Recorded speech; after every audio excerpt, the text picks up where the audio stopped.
ఒంగోలులోని జీజీహెచ్లో చికిత్స చేయించుకునేందుకు వచ్చిన ఒక మహిళపై ఒక వ్యక్తి కత్తితో దాడికి యత్నించిన ఘటన చోటు చేసుకుంది.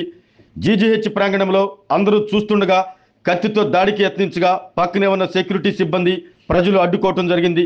దాంతో బాధిత మహిళ వీపు భాగంలో కత్తి గాయమైంది. దాడిని అడ్డుకునేందుకు ప్రయత్నించిన ఆమె భర్తకు కూడా స్వల్ప గాయాలయ్యాయి. బాధితురాలి కథనం మేరకు వివరాలు ఎలా ఉన్నాయి? కలెక్టరేట్లోని కోఆపరేటివ్ శాఖలో సీనియర్ అసిస్టెంట్గా పనిచేస్తున్న లక్ష్మణరావు ఒంగోలులోని గొడుగుపాలెంలో నివసిస్తున్నాడు. తమ ఇంట్లోనే ఒక పోర్షన్ లక్ష్మణ్ అనే వ్యక్తికి అద్దెకిచ్చాడు. ఆ ఇల్లు అమ్ముకునేందుకు బేరం వచ్చింది.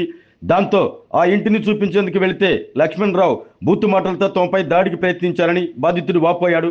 తన భార్యను చూపించేందుకు జీజీహెచ్కి మోటార్ సైకిల్పై రాగా అక్కడే కాపు కాచి ఉన్న లక్ష్మణరావు కత్తితో దాడికి తెగబడ్డాడు. తన భార్య వీపుపై గాయమైందని, తన చేతి వేలికి కూడా గాయమైనట్లు చూపాడు.